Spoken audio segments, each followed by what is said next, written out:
Yeah, like, so cool it's a down. 2-minute walk. Yeah, you guys are definitely real quick. Well, I came from the Upper East Side, so no big deal. Let's go. All right. Welcome, everybody.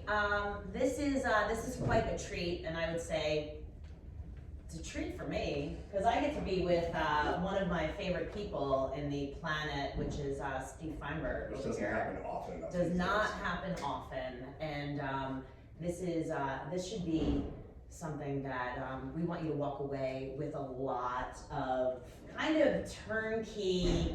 I'm excited, re-energized. If you're here for the low energy presenters, you are in the wrong That's gotta be down the hall. place, okay? Because we absolutely love what we do, and like Steve said before, you know, once you learn to love what you do, you're never gonna work. And that's exactly what we get to do every day when we get up. And we both have some really interesting backgrounds that we'll tell you about today. Thanks. That bleeds into what we want to give and provide to you. And like we said, this isn't about us. This is about you. And we hope that everything that we talk about today, take some time and reflect about your own life. Like, how does this relate to what I'm doing right now in my profession? How I feel, my relationships with all the people in my life, my students, my athletes. And, you know, we want you to walk away in the next couple hours with like, all right, wow, maybe that's something I haven't thought about in a while. Or, that. yeah, and we're not here to answer all your problems, like solve all your problems. Like, we're not gonna say that we have every single answer. We wish we did.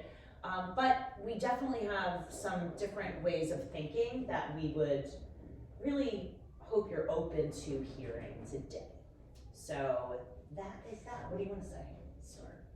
Should I talk about you and you talk about me so we don't talk about ourselves when we get to the next slides? We You want to switch roles? Yeah, we That'd should be do fun. that. That's All fun. Oh my gosh. So so I'm Christine Conti, Steve Feinberg. and this is gonna be fun. This is gonna be fun. So before we get into anything, don't expect to just be sitting there and not be interacting, because that's not gonna happen. This is so fun. I was like, look at a picture I put up of you, because it's a deep dig. It's fun. Isn't that fun? It's a deep dig. So, right. So what we're gonna do very quickly, this is not gonna be like a boring, all right, PowerPoint, take notes, whatnot. This is interactive, so if you are prepared to just blend into the wall, we're sorry, it's not gonna happen. We're gonna do a little introduction today, talk about the objectives and description of what we're doing, why we're here. A lot of this is about self-awareness. And sometimes you're like, oh, what do you mean? Like, I'm so aware, I'm gonna sit in the forest and sing Kumbaya. That's not happening. All right, that's not what that means. We are gonna do some practical application. All right, we're gonna peel back some onions for each and every one of you. Because once you peel back the onion, once you realize who you are, you could best help other people. And then the call to action is gonna be great. All right, so both Steve and I are going to be taking you through some very interesting little exercises, quote unquote, today. No backflips or burpees unless you want them. It's okay? not heavily physical, just in Right. case you guys are starting to feel Freaked out. the intimidation factor. That's not what this is about. It's No. about the teamwork and the camaraderie and about immediate cognitive problem solving and working together. It's not about crazy sweat. By the way, behind that is a 100-foot picture of me, and for context, this was on a European tour that I did when I created a brand that went global, and that's little me from a very long time ago. And you missed an excellent opportunity to make a Shrek reference when you went into the onions. Sorry. I gotta call you on it. Oh, Yeah. we have a Ogres- challenge. We ogres have a have reference layers. challenge today. Onions have layers. Ogres have layers. They do. Oh. Gotcha. All right. All right, so before we get into everything, this is Steve Feinberg, by the way. If you don't know who he is, he's kind of a big deal. Steve loves Steve. He is so awesome. I love it. So I got to meet Steve, oh God, a long time ago now. It's been a really long time that we've crossed paths, but then we became 15, friends. Like 15. it's been a while. It's been like quite a few kids since Yes. your own and my own. But Yeah, so Steve I met because he was Speedball Steve. That's what he was, all right? Always talking about different programs. He had Speedball Fitness, and always like throwing, I can say this, he would always be throwing balls in people's faces. You can definitely say that. So, okay, so that's what would happen. He'd be at a conference and he'd like throw balls in people's faces, and we're like, that's kind of like, but it worked, all right? Steve is, so I actually had to cut this down because it's like this long yesterday. I was giving stuff about it. But between Speedball Fitness and Hitbox World and growing, I do wanted you to mention a little bit your own story about your background of growing up into this. But Sure. Steve has, traveled around the world, has multiple brands, entrepreneur, speaker, worked with different companies, and it really has worked his way up to kind of the big, presence that he has working with schools and education and children and coaching. With a big background in martial arts as well, and has a lot of science behind. So when we talk today, you're gonna hear Steve throw out all these big words, and if you don't know any of the big words he's saying, just be like, what does that mean, Steve? I will keep the verbiage to a minimum. So we want you to leave with a little bit of elevated knowledge as well that you can throw out there to people. What else? There's so much more. Tell them about your background real fast. Growing up. So 28 years from when I started in the wellness industry, and my bridge gap into it was my own journey through martial arts. And I was lucky enough to be one of those really, really husky kids in junior high school. And I don't know if any of you had that experience or not, but junior high school is a pretty bad time to not feel really good about yourself because kids are pretty cruel. So the self-esteem journey I took through that, when I finally grew, and the first exercise program I ever wrote was my own. And this was my first exercise program. It was 20 jumping jacks, 20 crunches, 20 push-ups, 3 times a day. That was my morning, noon, and night. That was it. And then I learned how to lift weights and got into the science of things. I ended up running a martial arts school. I dedicated about 6 years straight to running a martial arts school on Long Island and teaching Kung Fu. And I started teaching kids and started teaching adults. And then we got into the cardio kickboxing game because, yay, Billy Blanks decided to take martial arts and put it to music, and we were already doing that, and we didn't know that it's something we could sell. Right? Taibo? Taibo? Yeah, we didn't know you could sell it. We were doing it because... A long time ago. Yeah. Yo, yeah, Billy Blanks, by the way, as a friend of ours, is no joke still. How old is he Yeah. now? 58. That's it?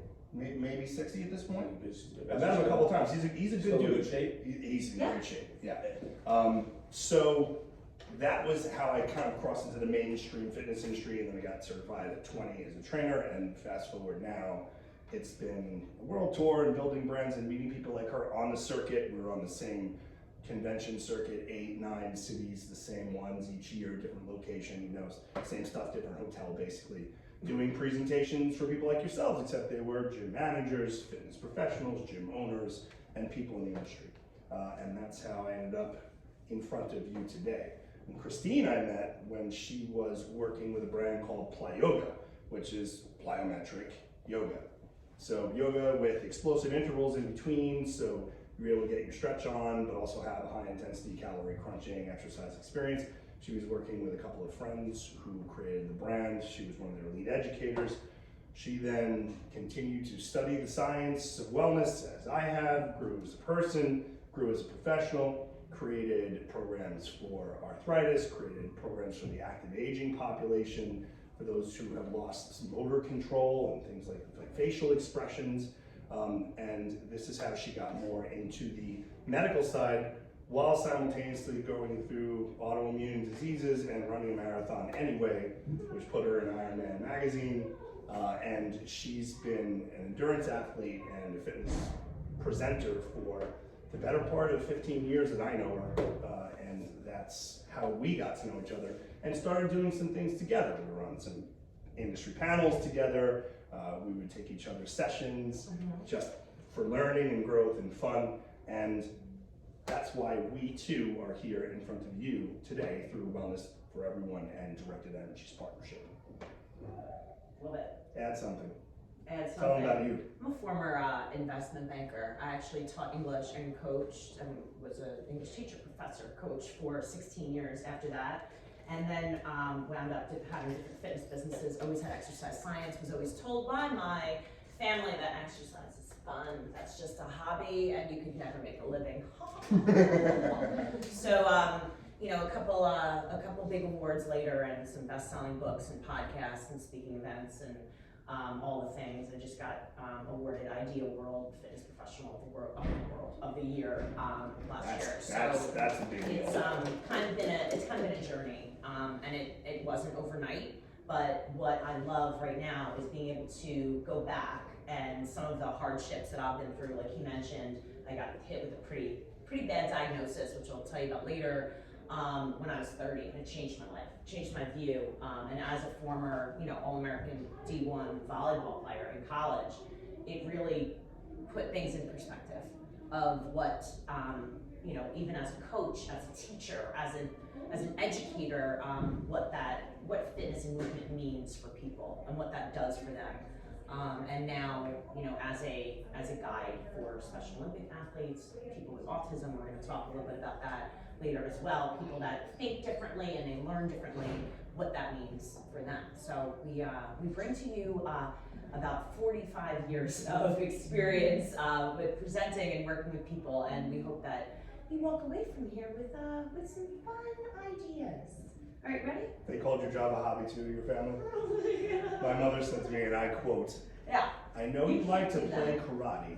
Play. I know you like to play karate. First of all, Kung Fu's Chinese. It's from a whole different country. Karate's not from that. So culturally, already, there's a dig.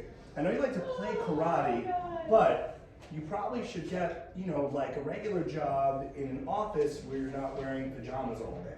That was her view of what I was doing. Meanwhile, I was a 22-year-old kid running a very profitable facility that had 4 locations from when I started working there from 19 to 23, and had over 1,000 active youth students per month coming through the doors. Talking about learning about conflict resolution and how to handle discourse with kids at a very early age.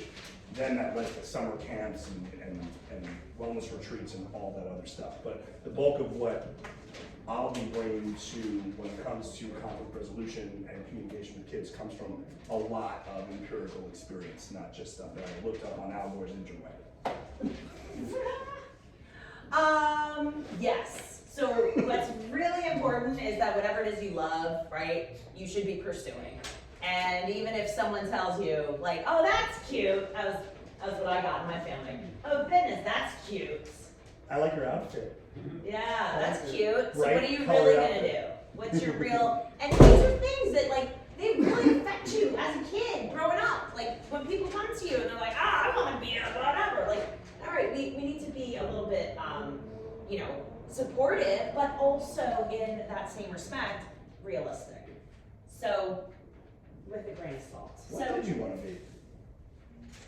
I want to be an airport. No, see, there we go. I didn't know. I just wanted to be something that made a difference. And I was always taught that money is success. And boy, was I totally wrong with that in life. That's just scorekeeping. That was, once you figure out what you love, money's gonna come. But I always thought, I was brainwashed to think that. And that's something that's crazy with our kids, that they're all special, they all have gifts. And who's chasing money is not always a thing. But I knew I wanted to be in charge of something. I don't know, something. What did you want to do? My book about me by Dr. Seuss says that I wanted to be a paleontologist. And yeah, I'm still infatuated with dinosaurs. And yes, my 4.5-year-old has been to the Museum of Natural History on a monthly basis since he was 2 years old and can name all the dinosaurs for you and tell you what they eat and what makes them different from the other ones. Yeah. All right, ready? You all have a piece of paper in front of you. All right, I need you to pay attention to me very quickly. Everyone have a piece of paper? Get paper in your hand. Put it in your hand. With your hands. Ready. Okay, here we go. What I need you to do is go ahead and fold your paper in half. Fold it in half. Okay.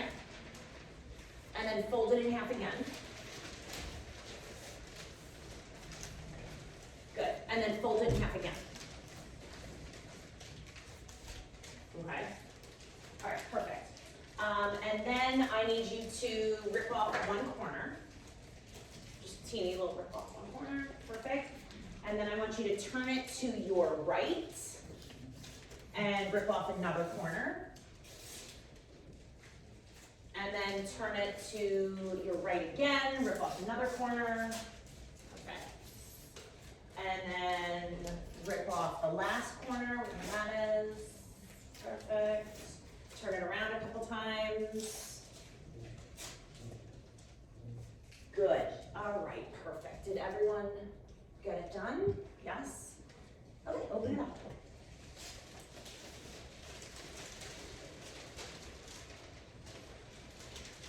Hold it up, okay.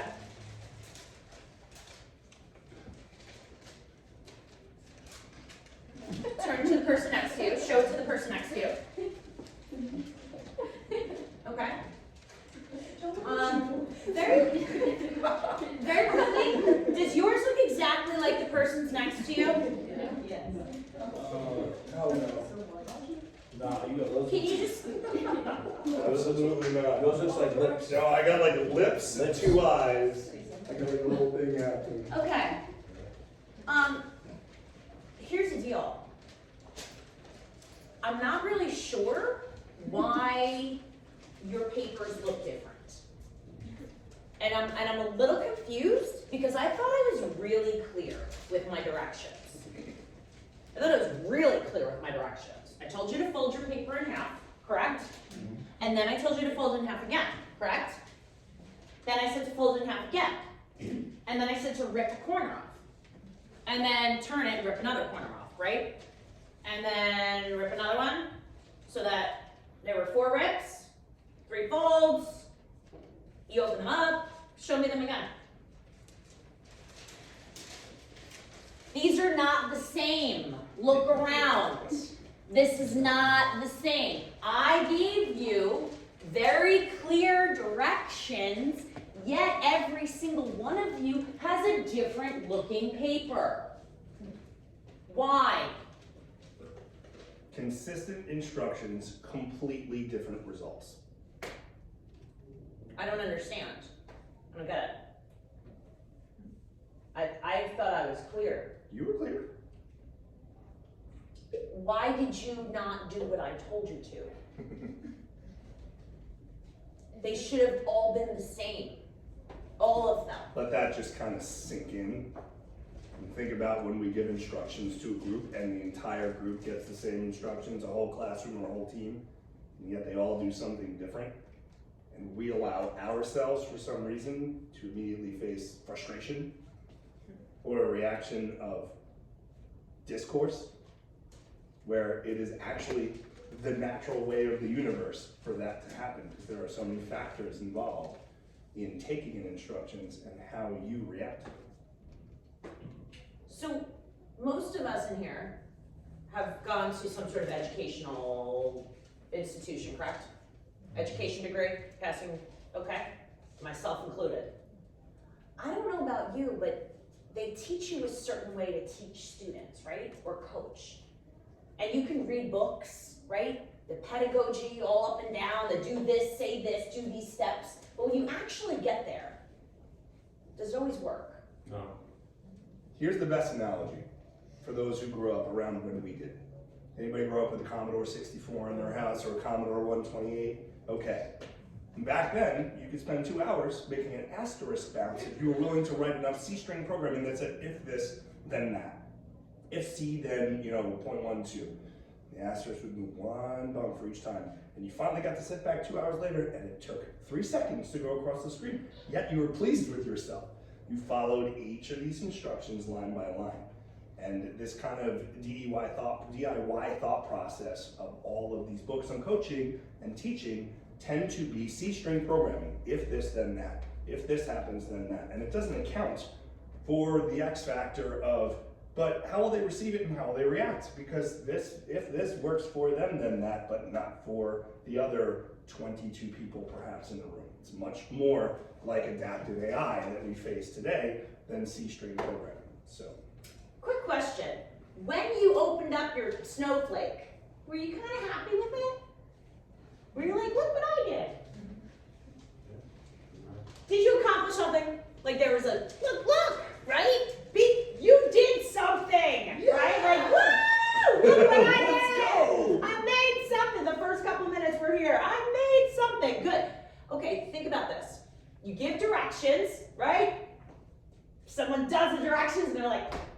And they tried. Ta-da. All of you tried, right?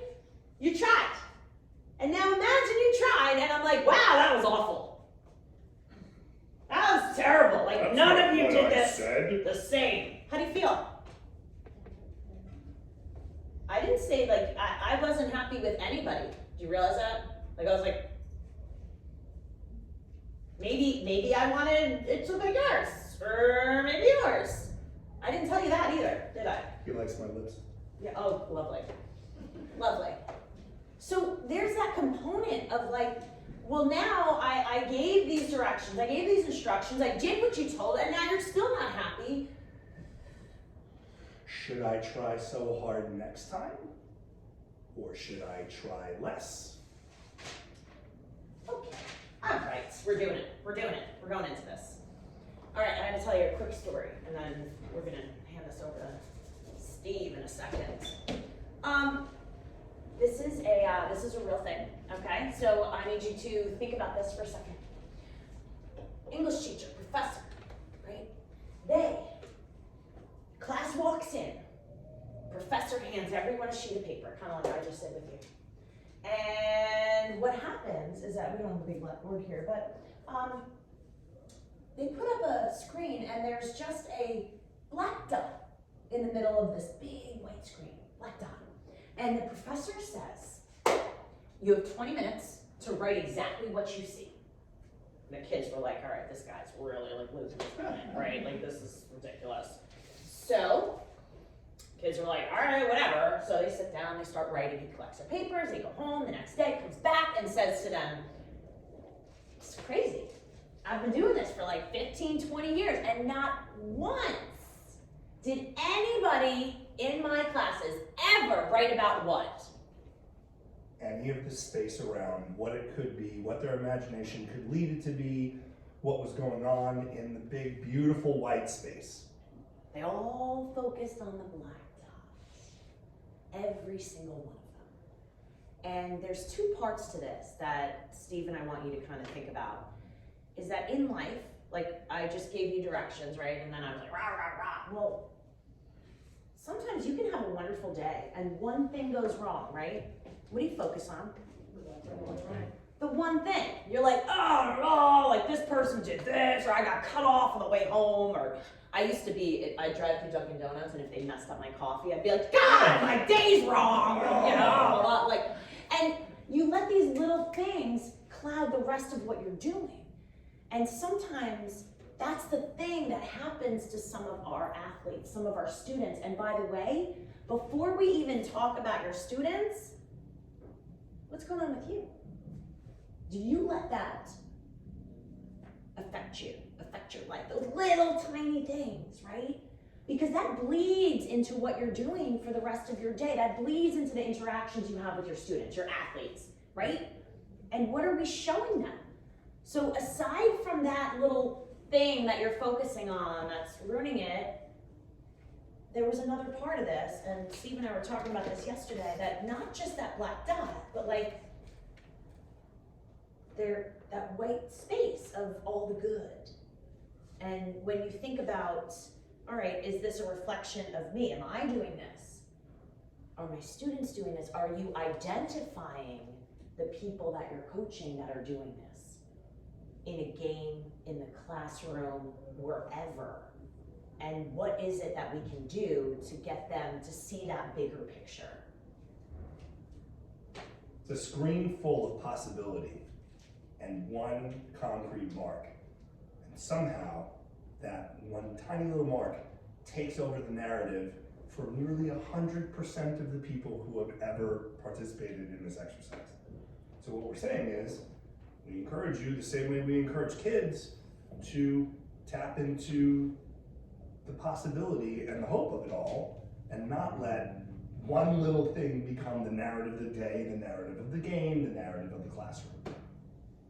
That's all. It sounds simple, but it is against human perception and human nature to do so. That's why we need workshops like this and conversations like this to remind us, since we are so hardwired to focus on the problem, whatever that may be, instead of immediately looking at everything else that's potentially going well. I mean, white doesn't always mean good in some movies, sure, but there's this sea of, well, this could be anything. I could create an entire story that has nothing to do with it. Nah, black dot.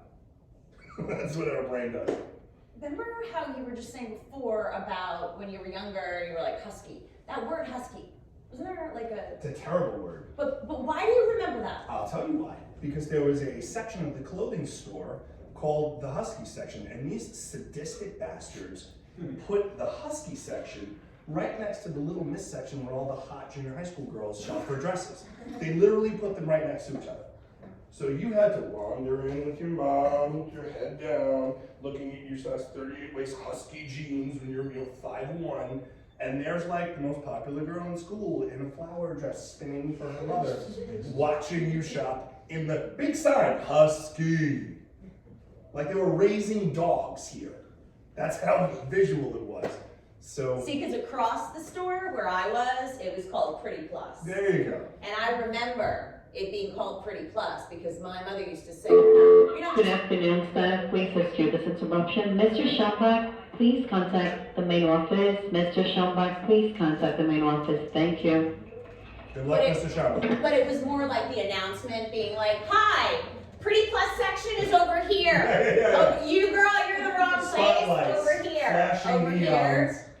But these are the things, these words, right? You remember that Husky word, and I remember that section because I had a mother who was like, you're not pretty, sweetheart, you're Pretty Plus. Isn't that nice? Heartwarming. Well, and we think that's a black dot, right? Do you have a black dot? I bet you do. I bet you remember when someone said something to you that was negative and made you feel a certain emotion, and that black dot came with you for the rest of your life, right? That person who said that thing to you in junior high that you will never forget, right? And these are the things that I want to make sure when you walk out of here, it's so important to remember every single day, not just once a month or once a year, to remember what it feels like for that black dot to be like taking over your world, right? To feel like, wow, I don't want to go to school because yesterday that girl said I was stupid or ugly, or I just, a boyfriend broke up with me and my life is over, right? I don't know, my life never ended. I thought it ended a couple times, but but we have to understand, I remember coaching and teaching, and the kids would come in, I broke up with my boyfriend, and literally we get older and we're just like, I wish that was my only problem, but it's their whole world. And how do we react to that? If we don't do the right thing, we're gonna lose them. We're gonna lose their trust. We're gonna lose their everything. And that's what's so important. So, Big part of this is perspective. My 4-year-old came home from school a couple of weeks ago. Apparently a girl named Jules did not like his art that day. That kid do you have phone numbers and addresses? That kid, seriously, I was gonna go knock on doors. He didn't draw for 2 weeks. He's got a healthy self-esteem, my kid. He's a bright kid. He's very empathetic. And of all the tools we're gonna give you and all the things we talk about and all the science we could drop, the most important thing about that black dot pitch is empathy. Knowing where yours are and knowing that everybody you look at, walk around with a black dot. You can find out what it is. You're coach of the year or teacher of the year automatically. You solve your relationship with that kid as soon as you can identify and be empathetic about what that black dot is. Nothing will bring you closer, nothing will build more trust faster. Oh, it's on. But time? It's on, everybody. It's on. Okay, it's time to play. So, push your stuff to the side, everybody stand up.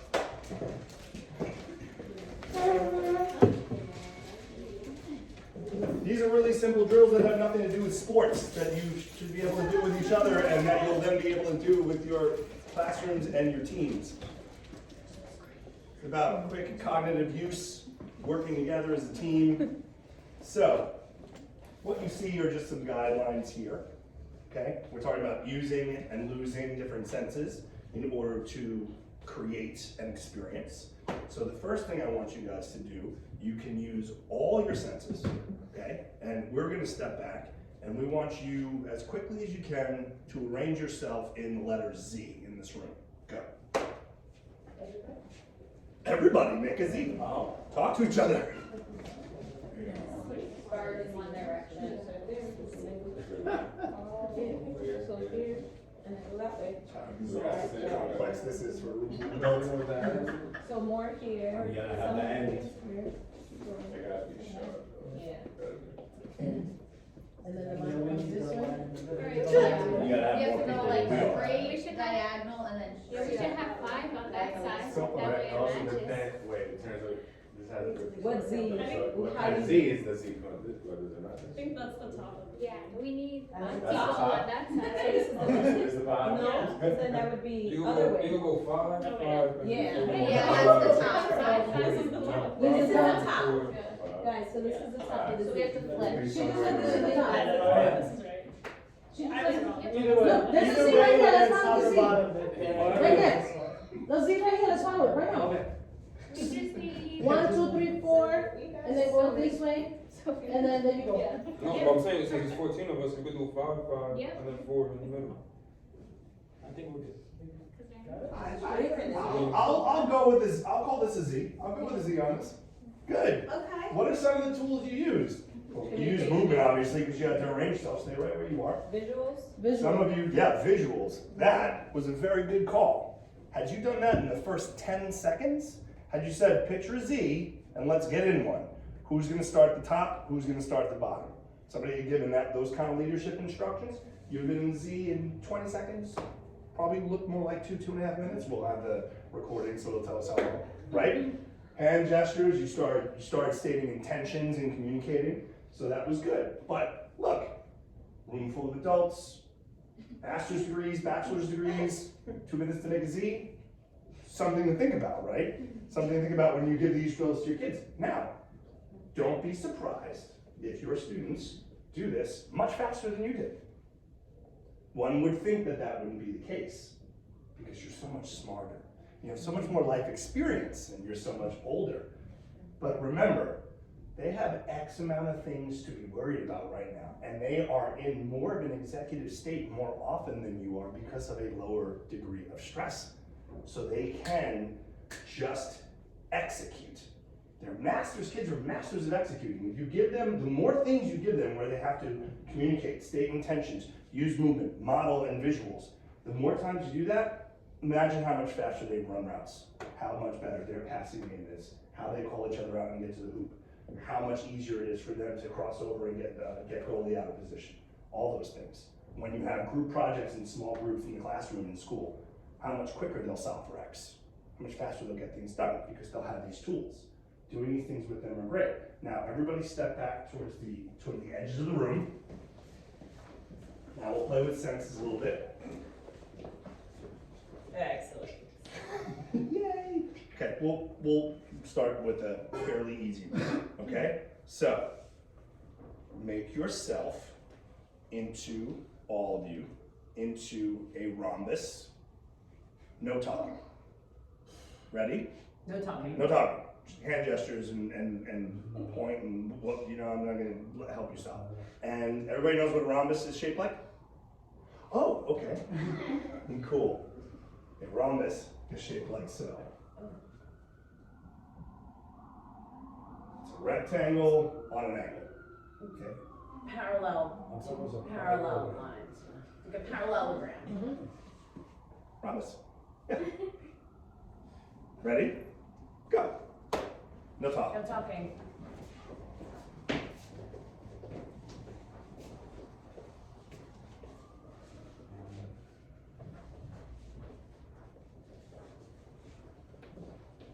And done. Good. Excellent. Why was that easier for you guys after the first round? You got your feet wet, first of all, in this whole like we're gonna work together thing. But what you did was, you heard me say, rectangle, slanted. You pointed, you guys stepped up, you made a rectangle, and then you just walked on an angle. That's genius. That's called starting with a foundational base of knowledge. Everybody knows what a rectangle is. Some of you had never heard the word rhombus before, it looked like. But you made something you knew, and then you adjusted it to fit the new thought and picture. Same thing we have to do with complex math. Same thing we have to do on the field.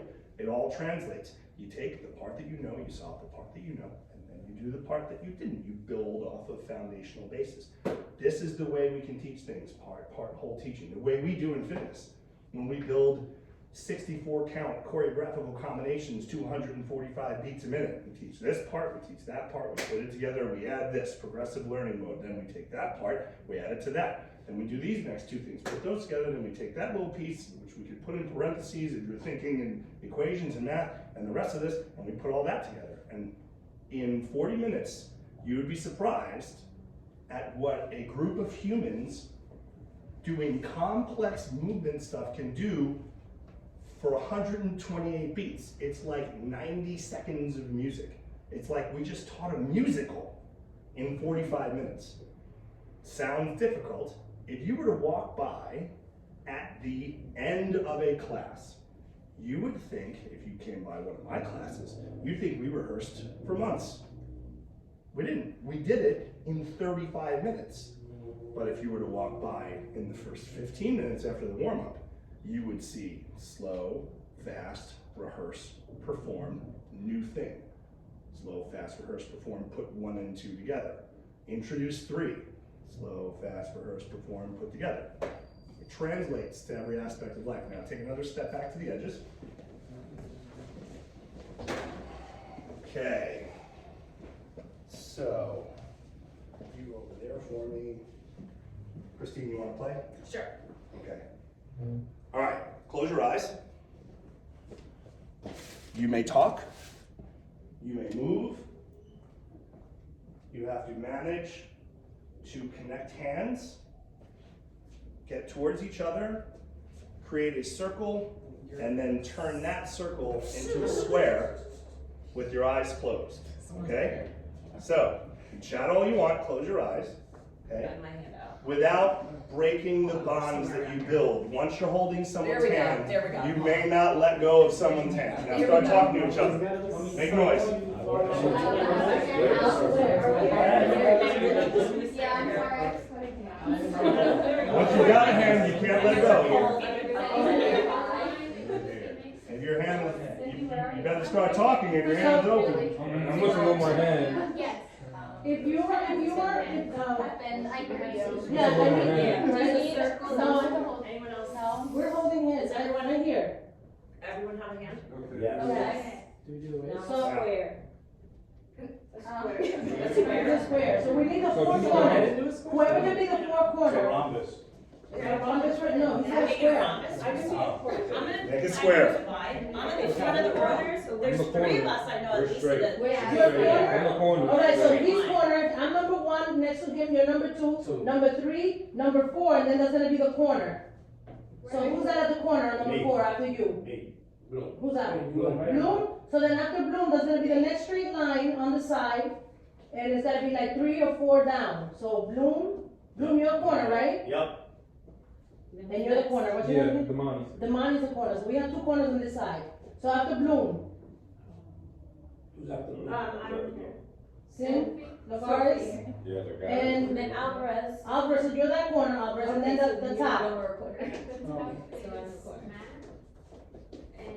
After Alvarez. I'm Christine. I'm here. And stop. Open your eyes. Very well done. Very good. Sorry. So what was the key? First of all, The key was the corners. the key was grabbing first, then moving towards each other as a team. And you, as soon as you started talking, you found each other's hand. You Yeah. were just kind of hanging out, mummying like the Walking Dead, looking in the air. But you got to speak, dude. You got to call out for help when you need it. Something that we as adults are not very good at doing, and we can't expect our kids to be good at calling out for help if we don't call out for help, right? Then you created building blocks. You said, how many people in the room? All right, how many people are inside? Okay, cool. So somebody's got to be the anchor in each point. Let's make some corners and make a shape. That was beautifully done. You should give yourselves a hand for that, because I have done that drill before, and I have seen it take 10 minutes for a room full of adults to be able to make a square with their eyes closed with more space to do it. It's always, when you're in a smaller space, although it's easier to find each other, it tends to be more claustrophobic and more intimidating for people when you can like kind of walk like you're in a ballet. Everybody feels very comfortable walking around. That was really, really great. Okay, you guys can just have a seat, just go back to hanging out. So there wasn't an opportunity here. We didn't do any drills with colors, but a way that we would is I would go look at 1, 2, 3, 4, 5, 6, 7, 8, 9, 10, 11, 12, 13, 14, and I would do like, red, green, red, green, red, green, red, green, red, green, red, green, and I would say, now I split you up into colors. Each one of you has a colored team, like red people can only pair with green people. And then once you've paired with somebody, you can find another link. You have to be holding, if you're a red person, you have to be holding a green person team's hand on each side. And so you make a chain where you have to sort by colors. And there's numbers giving values. We did signals and symbols, we did shapes, right? You can change the shape once you have it. You can make these things as complex as you want, but I bet you all feel, pretty good about your accomplishments, right?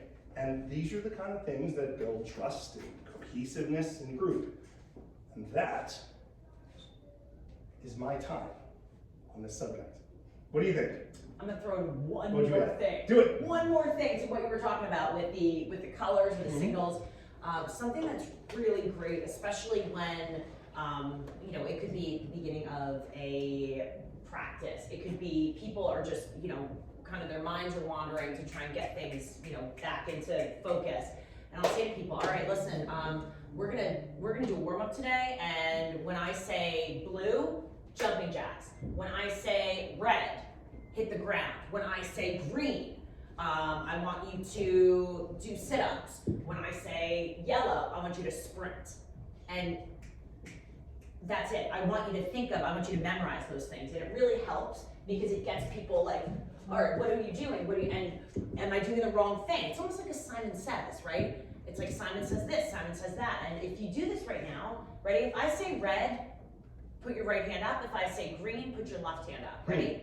Red, green, red, green, red, green, red, red, red, green, red, green, red, green, red, red. So like even though that's simple, it's just something that gets your mind going. And whenever I think of, you talk about yelling signals, I want people to start talking. When I played volleyball, we always had our hand signals behind our back, or we get yellow, blue, 4, 9, whatever. And I really feel that goes for any sport, but how do you get that? How do you practice that and make it kind of something that's fun and interactive where they're lighting up different parts of their brain? You learn to transpose code in your mind using colors and numbers and symbols, and that makes you not only deceptive to the other team, but it makes you cohesive. It sends faster messages from the front of your brain to your extremities when you learn how to do that. And that's why math being universal, the reason that boxing is used most often to combat the neurological degeneration of Parkinson's disease is because the science dictates that instead of calling out jab, cross, hook, uppercut, hook, cross, you say 1, 2, 3, 5, 5, 3, 2. 1, 2, 3, 5, 5, 3, 2. And after a while, you could say 1, 2, 3, 6. And a room full of people will go, ah, ah, ah, ah. And it's because their brain is now transposing those numbers into physical actions and gestures at a split-second rate, which actually creates new neural pathways and helps to regrow more brain matter. It's neuroplasticity. So these are things you can do that actually do help your kids' cognitive ability in the classroom and physical ability on the field, while also kind of being fun and being able to mix it up a little bit. We encourage you to enjoy this category of activity as an all-around increaser of all values, cognitive and social and emotional at the same time. Have you all read Spark? You need to read Spark. Okay, S-P-A-R-K. Book came out in, I want to say, the early 2000s at this point. It was a long time ago. Yeah, right? And that's why I read it probably like 20 years ago. exactly, okay. Hard. So read it again, and go back to it. Do the notes, YouTube it. Even if it's just for the main ideas, when you talk about the whole idea of neuroplasticity and creating new neural pathways throughout your body, these are things that we need to start thinking of as coaches. Again, I was in banking, and then I was teaching English, and then I've always been coaching and in exercise science in that field as well. And that's really when that book came out, is when things went with the PE teachers, when it's not just about movement. And the coaches, it's not just about what you're doing on the field, it's how do we transmit this? How do we get you to fire those synapses, right, more quickly so that your body's gonna react? Think about it. When we're on the field, when we're doing something, it's about reaction. And we're gonna talk about that in a moment of how do you react? That's great that this happens, but what's your reaction? That's what your life is, right? Your life is how you react. That's your character. That's who you are. And so right now, once we think of, all right, what are we doing? Can we use our senses? But how are we reacting? And what I want to share with you very quickly is this. And if you've never done this before, we're going to do this very quickly together. Have you ever heard this saying, Conti's never made great sailors? Yeah, I'm not putting you on a sailboat, don't worry. However, you know some of the things that happen on sailboats? You never know? Hoisting sails, Trim the jib, swabbing the deck, sure. Arr, right? Okay, so someone obviously is going to be steering the ship, On the okay, board. all these things. So what I would like to do right now is tell you, I'm gonna give you a couple different, I don't know, couple of things that you have to do. So I'm actually gonna just split the room right in half. 1, 2, 3, 4, 5, 6. There it is. You guys are on one ship. Okay, you've got 5 seconds to tell me the name of your ship. You're on the other ship. What's the name of your ship? Ready? 1, 2, 3, 4, 5. What is it? Japanese Turn 2 shit. Titanic. Going down! Mother of. Okay, what are we? The turn 2 ship. Okay, and? There it is. The NYP ship. Sure, MYP. I was gonna say sports. Nice. Okay. In turn 2. Got it. Okay, all right, here we go. So a couple things that I want to share with you. Okay, you're both in your ships. All right, and Steve, I'm gonna ask you to kind of take a look at what's happening right now with both of your teams. Okay, both of your ships. Goes like this. All right, everyone. I need you quickly to do exactly what I say. You're nervous now because I did this before and I yelled at you, but so here's what's gonna happen. Both ships, this is what I need immediately. All right, I need one person steering, 2 people hoisting the sail, 1 person swabbing the deck, and everyone else running in circles. Go. I'll speak. I don't know. I can swallow Okay, let's look at the deck. Swallow the deck. Run too. One person steering at each one. Person steering.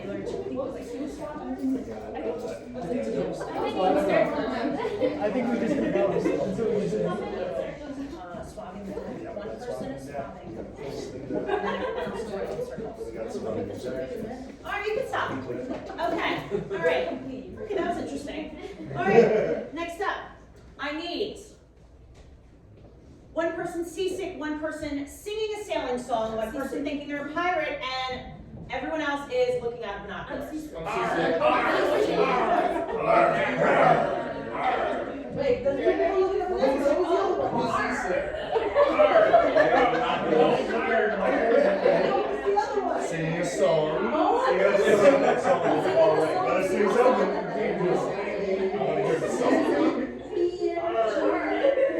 She's got a melody going. That's happening.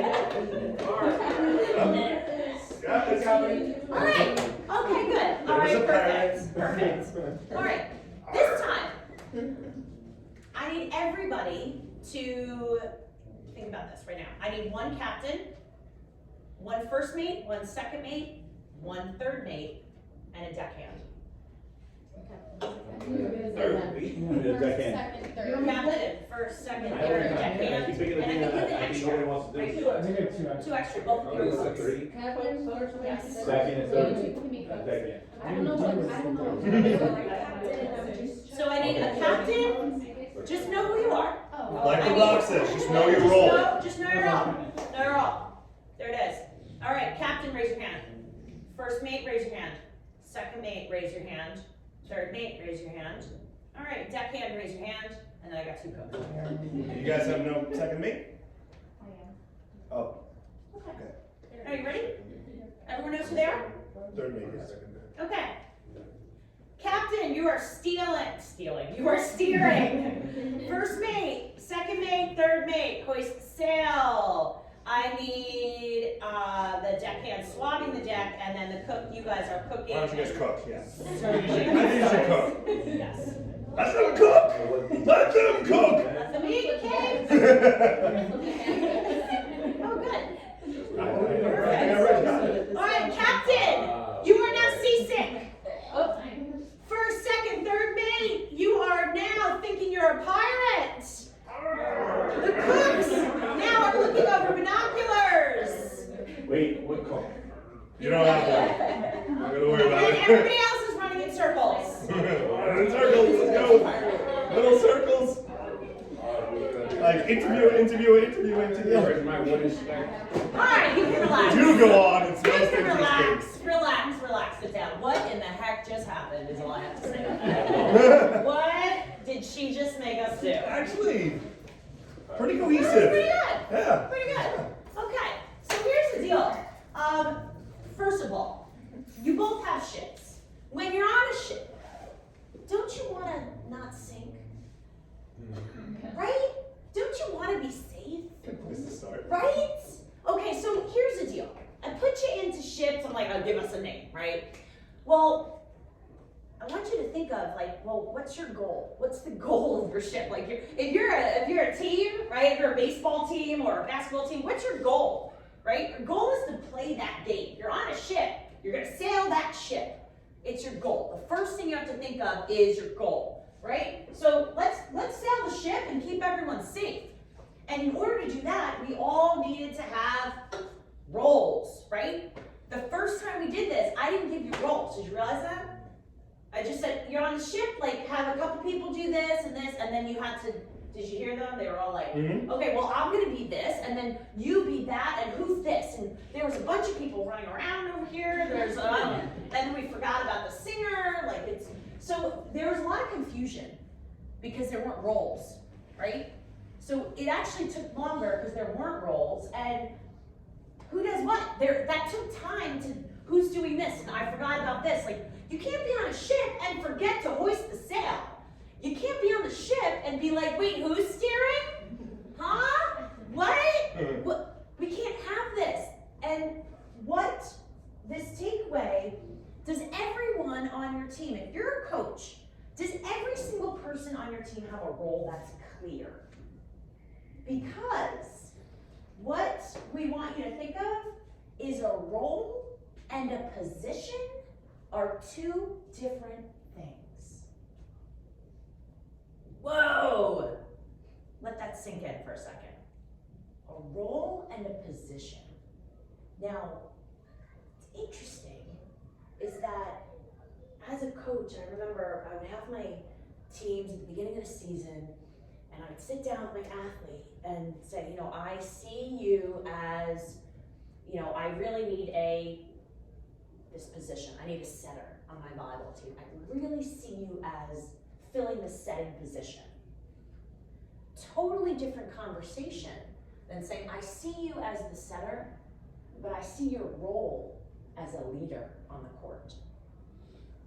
Quarterback, right? I see your position on the team as a quarterback. I see your role as fill in the blank. Because guess what? Your position as a quarterback is totally different when you're in the game versus when the defense steps up and you're on the sideline. And these are the things that, when you're doing this whole idea with the ship, don't think of it as just, she put me in a ship, I don't know, but think about your roles versus your positions. The person who's steering the ship, don't they need that person to hoist the sails? The person hoisting the sails, yeah, they're hoisting the sails, but their role is something bigger. They're part of a team. They're part of something greater than who they are. And that's what I want you to think of, that everyone's role is what makes you feel valued, is what makes you feel whole, what makes you feel like this is something that I'm worthy to be a part of. Go ahead. Well, think about a setup in basketball, right? So, okay, you're a point guard. Congratulations, that's your position. You're not the only one out there. you're a forward, or you're a center, or you're on defense. Okay, so now we have your court set up. But then your coach says to you, you know what I need you to do though? I need you to check, I need a 2-on-1, I need you to check that dude and make sure he does not get into the paint. He gets in the paint, he's putting the ball in the hoop. That's what you guys do. Now your position didn't change, or where you started standing on the court didn't change, but you just got assigned an official role. Or if they decide to go, you know, you're 4-3-3 on a soccer field, and they say, it's gotta be man on man. As soon as we're person on person, as soon as they cross midline, you can't let them get going in the passing game, you can't let them move up. You have to attack the ball and play person on person until we can move. Strategies define roles. Tactics define roles. Personal abilities and gifts define positions. And that is the clearest separation I can give you for the difference between a position and a role, which can be different from game to game, depending on what you're dealing with from the other team and their gifts and how they're set up. And a great coach and a leader then looks at that and makes adjustments. And maybe not only someone's roles change, but their positions change just for that game. Because you've got somebody who's particularly good at something, who needs to be on someone else who's particularly good at something from the other team, and they have to come out of sweeper and go to midfield. Or they need to move and change from like living under the hoop to being further out on the point guard. These are simple things to identify and ways of forward thinking and making adjustments on the court or in the classroom for what people are good at. And if you see emotional differences in your classroom and you're breaking up into groups, what I always did in my Kung Fu school is I would take somebody who was really, really good and really, really nice and pair them with someone who was a right little punk and annoying to deal with. I would put them together for sparring or for drills and let them get a little taste of how it works, knowing that the one who's way better, who's role model and leader, will not whip on the child.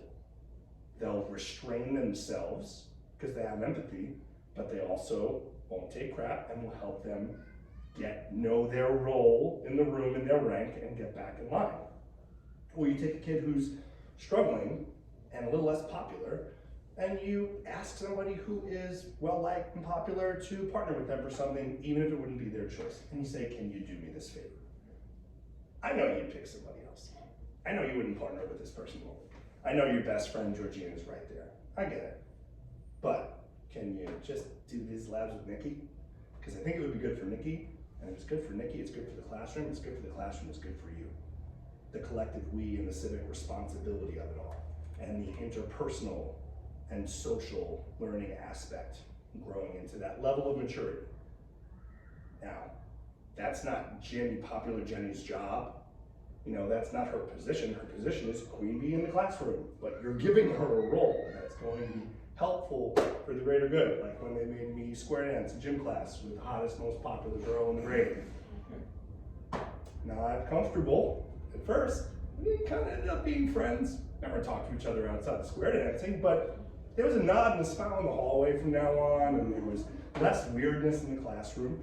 And I think my coach was kind of trying to prove a point that, like, anybody can be with anybody on an activity that is unusual, and that it's good to mix it up in life and creates a little empathy. And the things she complained about were things that I would never even think to complain about. A whole other set of problems being Princess Popular. I had no idea. I thought I had all the problems. I thought I had all the black dots. She had a whole bunch of them, turns out. You just never know how somebody else is living. Roles and positions. Claro, helpful? Love it. Okay. All right. The one thing I just want you to kind of sit back for a second, and I'd love for you to just to kind of take a moment and reflect of some of the roles that you've had. And at the very bottom, roles that you've had that you felt valued is what I want you to think of. And just take a moment, a role that you had when you were younger. Maybe in school, junior high, high school, I don't know, whatever it may be. It doesn't have to be actually in school, it could be outside of school, it could be a role that someone, you know, gave you in your family, even. or a job you had. What role did you have that you felt valued, is what I want you to think about. The second thing is that, why did you feel valued in that role? And remember, a position is a job, a role is a responsibility. They're not equatable, not necessarily. Anyone think of anything right off the top of their head? Go ahead. I guess being captain of the team. Well, that has value, Yeah. absolutely. How to make you feel? I'll say good, right? Because it's just almost like validation, right? Just because the captain is not necessarily the best player of the team, more so when you have a responsibility to keep the locker room together. That's right. And did you feel the weight of that responsibility on occasion? Oh, absolutely. Do you think it has anything to do with the vocation you ended up selecting? All the way. Yeah. Okay. See? It's interesting how experiences shape us, right? When we're able to tap into it, we learn more about ourselves. We can see into our own future in this way. It's your very own crystal ball, being able to revisit the past in this way. That's why I love this privilege she's doing. It's great. This is a great thought process. Somebody else, if you please. You don't ever have a teacher give you a certain role? Or even say something to you that sparked, that now you're like, wow, if they didn't plant that seed, I don't think I would be who I am today. Or I wouldn't have chosen that path. And those are some of the things that you never know what you say. Or even if it's a little role like, I'd like you to be in charge of the water bottles. I want you to be in charge of whatever that may be. Oh, the rabbit when you were a kid in school. Every week somebody had to be in charge of the Bun. rabbit, right? Bun. Or the gerbil or the hamster or whatever you had in your classroom. That's what they were trying to do. They were just trying to get a simple role to instill that feeling. Feed the damn fish, you know? like those simple things they do with young kids. So just something I want you to kind of take with and sit back and what were those roles? All right, good, because we gotta. Are you here for the day? Are we losing you? I have to go, my team is actually waiting for me at 2:25. I thought it was at 12 o'clock. Thank you for being here. Thank you. You'll get notes and Yes. you'll get video with some of the Thank you. drills. Thank you so much. Because you're gonna get the Awesome. self-care stuff, Take but I care. think you're gonna like it. You'll be able to review it later. Oh, yes. Oh, I'm sorry. That's okay. I just noticed that. I know. It's okay. It's all right. It's fine. Clip it. All right, so this is Oh, where. wait, let's Yeah. before we do this, let's do your bathroom break right now. Yes. Okay, Yes, and yes, come yes. back refreshed for this and the self-care stuff right after. Okay, if anybody has to go, let's do that now. Perfect. We'll take a 5. Exercise. Take a 5. No, I'm just kidding. but I would have brought one. Nah, man, I'm just kidding. I should have.